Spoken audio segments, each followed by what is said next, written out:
Horror कहानियां थी। शब्द, तुझे भरोसा नहीं ना तो फिर जा अपने कमरे में जाकर देख। तेरे पलंग के नीचे तुझे तेरी माँ की हड्डियां मिलेंगी। प्रभात दौड़कर अपने कमरे में जाता है और अपने पलंग के नीचे देखता है। वहां पर सचमुच एक कंकाल पड़ा हुआ था और उसके शरीर पर जो कपड़े थे वो प्रभात की माँ के थे। क्या बात है, आज तो आप सुबह से ही बहुत बिजी हैं। ऐसा क्या लिख रहे हैं? बस एक फैमिली की कहानी लिख रहा था। जैसे हमारी फैमिली है ना, तुम, माँ और मैं, लेकिन थोड़े अलग तरीके से। क्योंकि ये कहानी हॉरर है और इसमें जो आदमी है ना, मैंने उसकी बीवी को मार दिया है। मतलब कहानी में ऐसा लिखा है। और जानती हो, उसके बाद जो बीवी है ना, वो एक बुरी आत्मा बन जाती है। क्या बेटा, इस तरह की डरावनी कहानियां क्यों लिखता है तू? जानता है ना, हम जो सोचते हैं, जो लिखते हैं, हमारा दिमाग पूरा दिन वैसा ही होता रहता है। माँ, परेशान होने वाली क्या बात है? राइटर हूँ मैं, मेरा तो काम है कहानियां लिखना। और वैसे भी ये सिर्फ एक कहानी है माँ, कोई सच नहीं है। उसके बाद कुछ दिन बीत जाते हैं। एक रात प्रभात को अपने ऑफिस से लौटने में देरी हो जाती है। रात के लगभग 12 बजे हुए थे। प्रभात जैसे ही अपने घर पहुंचता है, उसने देखा कि उसकी पत्नी दुर्गा डाइनिंग टेबल पर उसका इंतजार कर रही है। आ गए आप? कब से आपका इंतजार कर रही थी। देखिए ना, खाना भी ठंडा हो गया है। अरे दुर्गा, आज तुमने अपने इतने लंबे लंबे बालों को खोलकर क्यों रखा है? तुम तो हमेशा अपने बाल बांध कर रखती हो। वो क्या है ना प्रभात, जब इंसान अपनी जिंदगी से मुक्त हो जाता है ना, तो उसे दूसरे सारे बंधन खोल देने चाहिए। इसलिए मैंने अपने बालों के बंधन भी खोल दिए। ये तुम किस तरह की बातें कर रही हो? तुम ठीक तो हो?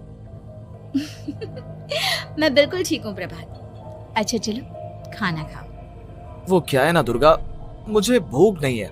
ऑफिस में कुछ खा लिया था।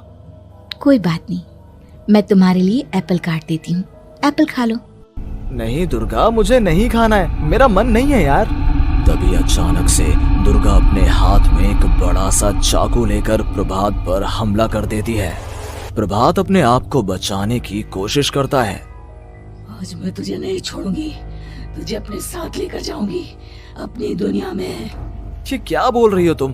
तुम्हारा दिमाग खराब हो गया है। आखिर तुम हो कौन? दुर्गा अपनी गर्दन टेढ़ी करते हुए बोलती है। मैं दुर्गा हूँ, तुम्हारी पत्नी। ध्यान से देखो मेरी आंखों में। प्रभात बुरी तरह से डर जाता है और घबराहट में वो चाकू अपनी पत्नी के पेट में मार देता है। उसकी पत्नी की वहीं के वहीं मौत हो जाती है और उसकी चीख की आवाज सुनकर उर्मिला दौड़ते हुए बाहर आती है। ये तूने क्या किया प्रभात? तुमने अपनी पत्नी का खून कर दिया। लेकिन तू तो उसे बहुत प्यार करता था बेटा। तूने बहू को क्यों मार डाला? माँ, ये आपकी बहू नहीं थी, इसके अंदर कोई बुरी आत्मा घुसाई थी। मैं नहीं जानता ये सब कैसे हो गया, लेकिन वो मुझ पर हमला कर रही थी, मुझे मारने की कोशिश कर रही थी। माँ, मैंने कुछ नहीं किया। ये तूने क्या कर दिया बेटा? दुर्गा ने मुझे कहा था कि वो तेरी कहानी को उस कैरेक्टर की तरह एक्टिंग करके तुझे डराने की कोशिश करेगी। अरे वो तो तेरे साथ मजाक कर रही थी। हे भगवान, ये क्या हो गया? इसका मतलब दुर्गा। लेकिन माँ, मैंने जो कहानी लिखी थी उसमें भी ऐसा ही हुआ था। उस औरत ने अपने पति के साथ मजाक किया और गलती से उसके पति ने उसके पेट में चाकू मार दिया। मेरी कहानी सच कैसे हो सकती है? माँ, मुझे बहुत डर लग रहा है। अब ये सोच, दुर्गा की लाश का क्या करें हम? अगर गलती से भी ये बात बाहर फैल गई ना, तो तुझे पूरी जिंदगी जेल की सलाखों के पीछे रहना पड़ेगा। एक काम करते हैं माँ, हम घर के पीछे वाले बगीचे में उसकी लाश को दबा देते हैं। अगर कोई पूछेगा तो कह देंगे कि उर्मिला अपने मायके गई और फिर एक दिन हम भी अचानक यहाँ से कहीं दूर चले जाएंगे। कोई नहीं आएगा हमें पूछने, कोई नहीं आएगा माँ, बाद में जो होगा हम देख लेंगे। प्रभात अपनी माँ उर्मिला की मदद से दुर्गा की लाश को अपने घर के बगीचे में गाड़ देता है। कुछ दिन तो ऐसे ही बीत जाते हैं, लेकिन एक दिन अचानक रसोई से आ रही कुछ आवाजें सुनकर प्रभात की नींद खुलती है। प्रभात ने देखा कि वहां पर एक लंबे बालों वाली औरत दूसरी तरफ चेहरा करके खड़ी हुई थी। कौन है? कौन है वहां पर? अरे कौन हो तुम? मैं दुर्गा हूँ प्रभात। क्या हुआ? मुझसे इस तरह के सवाल क्यों कर रहे हो तुम? तुम दुर्गा नहीं हो सकती। दुर्गा तो प्रभात, मैं तुम्हारी पत्नी हूँ, तुम मुझे कैसे भूल सकते हो? 4 दिन के लिए मायके क्या चली गई, तुम तो मुझे भूल ही गए। अब अगली बार ना मैं कहीं नहीं जाऊंगी। पता चला तुमने तो मुझे पहचानने से ही इनकार कर दिया। नहीं, तुम दुर्गा नहीं हो सकती। तुम दुर्गा हो ही नहीं सकती। मैं जानता हूँ ये सब क्या हो रहा है। मैंने अपनी कहानी में लिखा था कि उस आदमी की पत्नी की मौत के बाद एक बुरी आत्मा उसका रूप लेकर उसके घर में आ जाती है। तुम वही हो ना? और अचानक से खूबसूरत दुर्गा का चेहरा काला पड़ जाता है। उसकी आंखें लाल हो जाती हैं और पूरे शरीर पर बाल, लंबे नुकीले नाखून, उसके दोनों पैर उल्टे हो जाते हैं और बेहद डरावनी आवाज में वो चिल्लाकर कहती है, बुरी आत्मा, मेरा खून करके मुझे अपने ही घर में गाड़ कर तू मुझे बुरी आत्मा कह रहा है? मैं तुझे छोड़ूंगी नहीं। और अचानक से प्रभात के घर में बेहद डरावनी आवाजें गूंजने लगती हैं। घर में चारों तरफ बहुत सारी बुरी आत्माएं नजर आने लगती हैं। प्रभात घबरा कर अपनी माँ को आवाज देता है, माँ कहाँ है आप? जल्दी आइए माँ, देखिए ना ये सब क्या हो रहा है। प्रभात ने देखा कि अचानक से उसकी माँ कमरे से दौड़ कर आती है। क्या हुआ प्रभात? और ये लोग कौन है? इन सब की गर्दन टेढ़ी क्यों है? इनके बाल खुले हुए। प्रभात, ये सब लोग तो मुझे मरे हुए नजर आ रहे हैं। हाँ माँ, ये सब लोग मरे हुए ही हैं और ये ठीक वैसा ही हो रहा है जैसा मेरी कहानी में हुआ था। लेकिन मेरी कहानी के हिसाब से तो आप भी। अचानक से उर्मिला का रूप बदल जाता है। वो भी एक डरावने साए की तरह बन जाती है और बेहद डरावनी आवाज में चिल्ला चिल्ला कर कहती है, मर गई तेरी माँ। जानता है, कल रात जब तू सो रहा था ना, तो मैंने उसके शरीर का सारा खून पी लिया। अब बस हड्डियां बची है उसके शरीर में। नहीं, ऐसा नहीं हो सकता। ऐसा बिल्कुल नहीं हो सकता। मेरी माँ नहीं मर सकती। तुझे भरोसा नहीं ना? तो फिर जा, अपने कमरे में जाकर देख। तेरे पलंग के नीचे तुझे तेरी माँ की हड्डियां मिलेंगी। प्रभात दौड़कर अपने कमरे में जाता है और अपने पलंग के नीचे देखता है।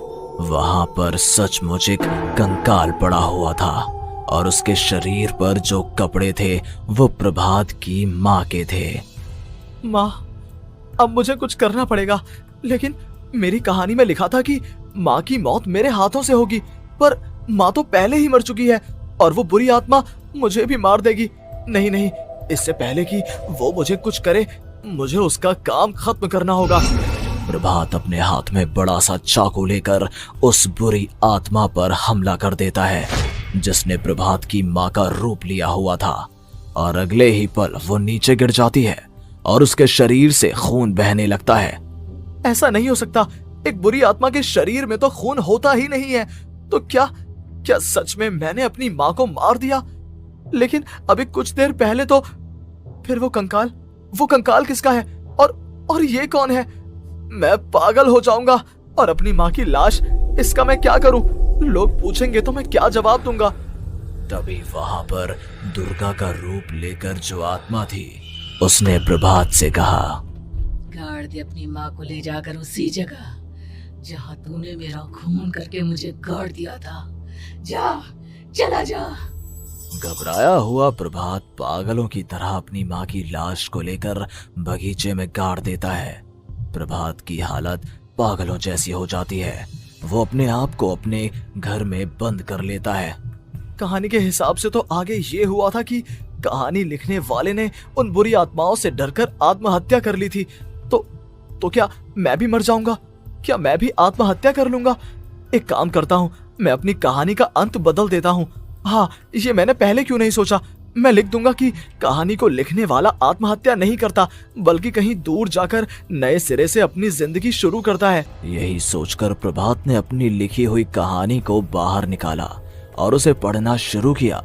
ये देखकर वो हैरान रह गया कि कहानी का क्लाइमैक्स तो किसी ने पहले ही बदल दिया था।